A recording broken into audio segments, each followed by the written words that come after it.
Helo, a diolch am glicio draw i weld y fideo yma ar fy sianel Crefftau Maes Meueri.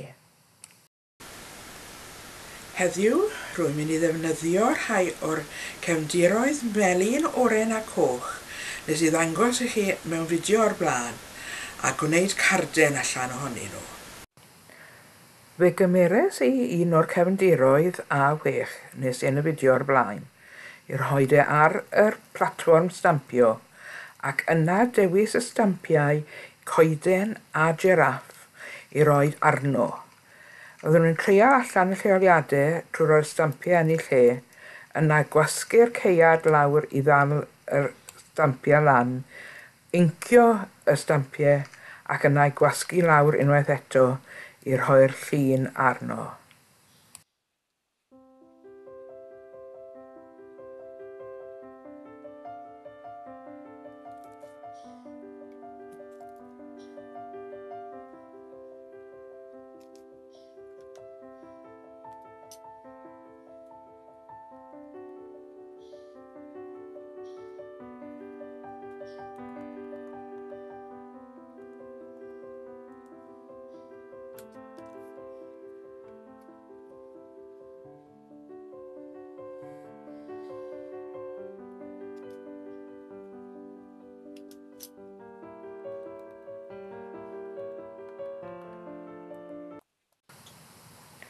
Y peth da ynglyn â defnyddio platfform Stampio fel yma yw os yw'r llun yn rhy olau a bydd y stampiau cael ei godi i ffwrdd a'i lincio a rhoid i lawr eto yn gwmws yr un man i gael llun dyma bach mwy tywyll. Trawn ni wrthi benderfynnes i stampio ar y ail ddarn ar 6 oeddwn ni wedi gwneud o'r blaen gyda'r stampiau yn gwmws yr un lle ar y bloc stampio.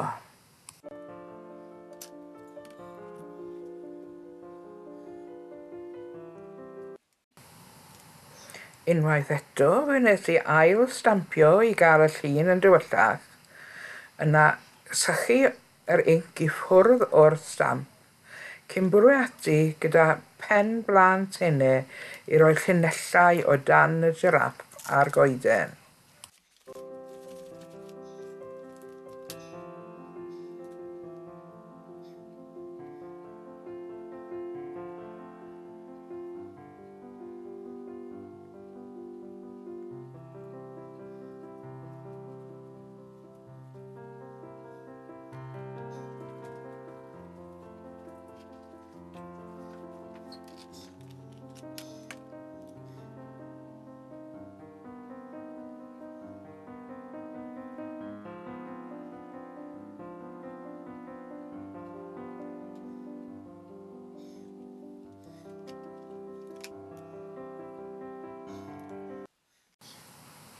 Mwyn i fi cael dewis o'r ddoi lun yr garden, fe wnes i ychwanegu llinellau o dan y giraff a'r goeden ar hyd y gorwel ac fel dymer y fanylion ar y llun i'r ddoi yn hynny.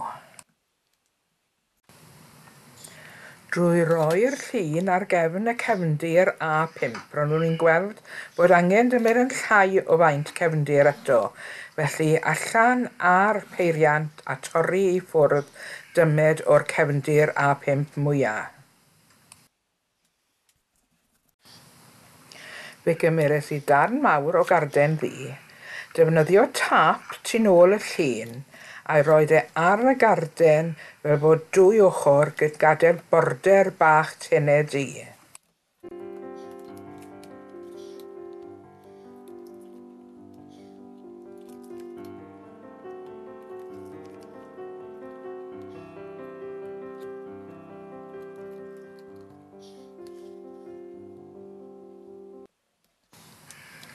Y peth nesaf i wneud oedd torri y ddwy ochr arall i adael border bach tenau du hefyd, ac yna gludo'r llun gyda'r cefndir du ar i'r cefndir fwy o faint gyda tap.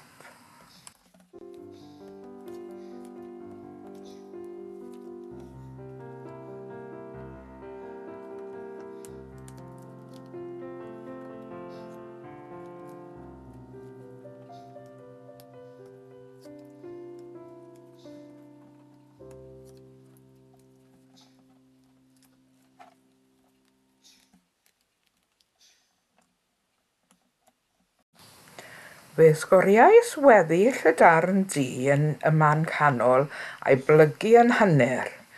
Yna roedd yn barod i mi i ludo'r llun gorffenedig ar iddo eto gyda tap.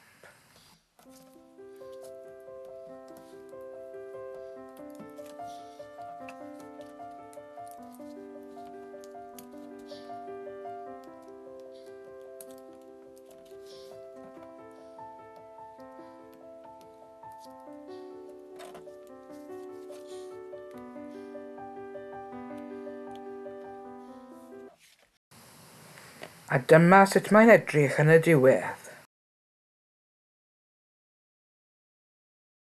A dyna fe'r garden wedi gwneud. Gobeithio bod chi wedi mwynhau wylio fe. Gadewch goment isod ar bys lan os ych chi am. A hefyd newch chi subscribe os gwelwch yn dda. Diolch. Hwyl.